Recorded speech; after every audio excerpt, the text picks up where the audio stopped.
it's a race. Let's try to get through this. This is not a race. Yeah. You are going to do this really slowly. Yeah. It's a Okay. journey, right? It's a journey for them. Yeah. I'm teaching a mom now. I have permission to tell her story. Her name is Angela. Her son name is August. She's a certified, she's not in special ed, but she's a certified elementary school teacher. And she's tried everything. So he's 9, and he found out he likes doing 2 to 3 sentences a session, and that's it. But she's made more progress in the last 3 weeks than she has in the last 3 years. Oh, wow. That's amazing. Okay. So don't try to make sure they get it correct. But you see how like and dislike is a simple form of word analysis. Yes, absolutely.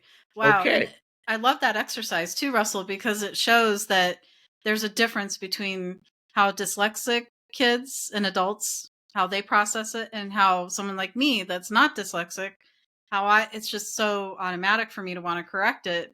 And so that's an epiphany. Wow. I Okay. never Now, realized it was like that, because I don't think I really ever understood really what dyslexic kids were going through when I was in school or anything like that, or even now, because it just wasn't something that was talked about a lot. And so, yeah, really helping them in that way. That's amazing. I love that. but let's look at where we are. I mean, and just, the older the kid is, the quicker they'll pick it up. Third graders will pick this up a lot faster than first graders. Right. But even once we're done, congratulations, we're doing a 3-word sentence. We got to do better than that. Right. Okay? Right. So what we're going to do is now we're going to add the word because. Okay. Give me a simple reason why Sarah likes swimming. Let's see. Because she loves the water. Because she loves the water. Sarah likes swimming because she loves the water.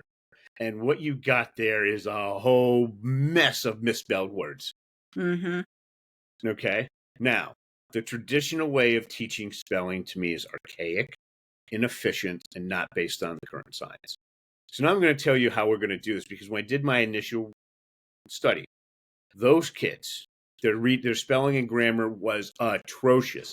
Dr. Herlichka describes it sometimes as disgusting. But after 180 days, it was clean at the graduate school level, entering graduate level.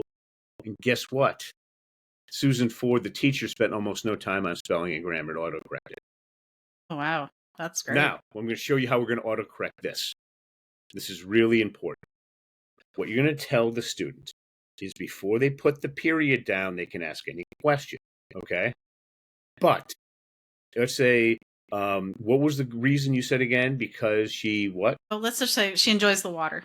She enjoys the water. Yeah. Maybe Sarah could ask, did I spell water correctly? And you'd be like, no, Sarah, you didn't. So now you type out water, and then she copies it because she asked before the period was put down. But that doesn't happen. These kids are period droppers. Once they put the period down, if there's a major, and I need to emphasize major grammatical issue, if you try to hit them up with every grammatical mistake, they will shut down and you're wasting your time. Just try to get the stuff that's massively disgusting, horrible out. And you know what that is. Right. Forget the simple and medium stuff, just the massive, horrible stuff. Where you really get them is if they make if it's a major grammatical or any spelling mistake. They got to retype the entire thing. So what happens? They keep making the same mistake over and over again, usually between 3 and 13 times. As they keep making the mistake, to help lessen the annoyance that they have with themselves, you simply need to tell them you made a silly mistake or a silly error.